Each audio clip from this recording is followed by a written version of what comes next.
Welcome to Is This for Kids? I'm Jonathan Beard of Blevins, dad of 3, and I think that most media marketed to kids is utter garbage. And I am Katie, MrsRuvi. I have 5 kids, and I am pretty sure you can redeem most of the media for your kids if you wanted to. And our goal, it really is to help parents to be able to know what's in the media that they need to shield their kids from, to be able to shepherd them through concepts that, like, there's just no avoiding. You're going to need to learn it eventually. Yep. And also to share in this thing because it's going to be one of the most influential parts of your kids' life. Yeah, and today we're talking about a very controversial film, Despicable Me 4. Is it controversial? Salami, bologna, antipasti.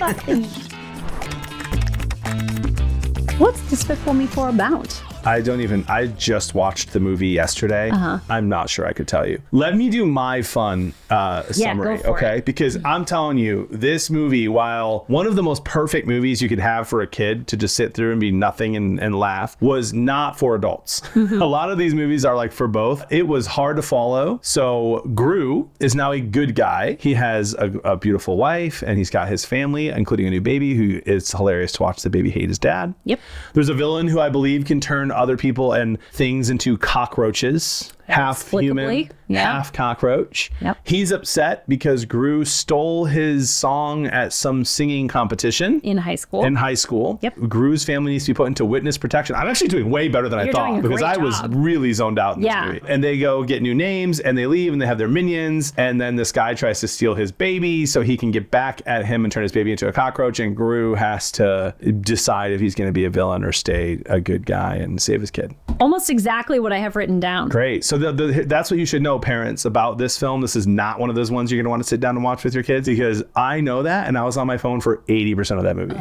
But don't worry, no one was around me. I was the only one in the theater, and I was all the way in the back. Saying all that, is there anything in there in your mind that kids need to be shielded from, that parents should be aware of? No. There was one scene where I was like, my emotional middle child would be nervous for a second about like a baby being stolen. Yeah. There's a couple moments where, like, if in real life, if this character is in a situation like this and they fall, they will die. But like, yeah, there's really nothing in there. They do fall hundreds and hundreds of stories and hit the cement and they don't die. Yeah. And one of them was a bug and he didn't die. There are some movies that are trying, Despicable Me 1 is trying to, I think it has like more morals in it. It's trying to like make a statement. This movie there's nothing. Candy. It's just funny for kids to watch. It's one of those movies you can trust. Put your kid down front, go clean for an hour and a half, and then they'll be talking like minions for a while and doing Gru impressions. And that's it. So like, I don't really care how anyone was portrayed because it didn't look like they were really trying that hard. Was the villain a clear villain? Yeah, he stole a baby. Yeah. But the reason he stole a baby is because someone stole his song. Like, so it's so dumb. How silly are you? I also did not like this movie, but mainly because it was dumb. And I think that our kids deserve better than crappy movies like this. But you're right. There's nothing wrong with it. You can sit your kid in front of it. It's fine for all ages, in my opinion. See, hear me out. Here's my hot take about Despicable Me 4. Okay. And Despicable Me 1, 2, and 3. And the Minions movies. Yeah. My hot take is they're all bad. And we need way more of these movies. We need way more. At the very least, the worst movie a kid's movie should be is a movie you can sit your kid in front of and not worry about. Yeah. Like, I don't want a movie where I'm like, what are they trying to make my kid believe? You know, what language are they fitting in there? What joke for parents is in there that like kids shouldn't hear? No, at the very worst, give me a movie that my kid can still watch and buy me 90 minutes to clean the house. Yeah. So I'm all for make more movies like Despicable Me 4.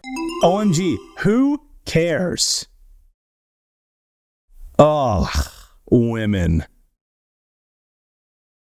I can't imagine how horrible your lives are. Get a hobby. Get a life.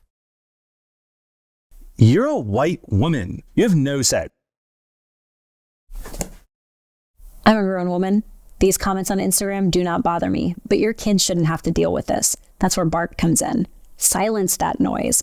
Bark can help you to cut off the apps, the scary language, and it'll let you know if any bullying like this is happening to your kid online. Get the Bark phone or the Bark app. You'll like it. There's almost a moment in the movie where you're like, oh, maybe they're going to address like popularity in high school and like, you know, being mean to each other. And then they're just randomly friends. Yeah. No. Like, hey, I have a honey badger. Want to hang out? Sure. Come on in. Deus ex machina. Just everything's a better now for no good reason at all. Yeah. So what would you say age range? All ages. If your kid can sit through a movie, let them sit through this one. Get some house cleaning done. Absolutely. This is Illumination, which, by the way, I said Big previously. Big fan. Illumination is going to be putting out all of our safe movies. I'm calling it now. Yep. Because they did migration, Yep, right? which is so funny and good. So good. Go back and watch our migration episode. It's very good. Yeah, what she's meaning and saying, not all Illumination movies are dumb like this one, but they are all safe. They're all safe. They're all safe for kids. Yeah. So what Disney used to be when we were kids and your mom would be like, yeah, it's a Disney movie. It's fine. And it came in the little plastic box and it was the whole thing. That's what Illumination makes now. Well, all right. So if people liked this episode, where could they find more? isthisforkids.com. We're very active on all the social media that you'll find on there. If you listen to podcasts or watch it, we also are on YouTube. If you're listening to this and you want to see our beautiful faces, you can check us out there. Like, subscribe, comment, leave 5-star reviews. We appreciate all of you. Yeah, absolutely. But in the meantime, there's a lot of content out there for us to go through as parents. Jonathan Beard of Blevins. I'm Katie, MrsRuvi. Let us help you decide. Is this for kids?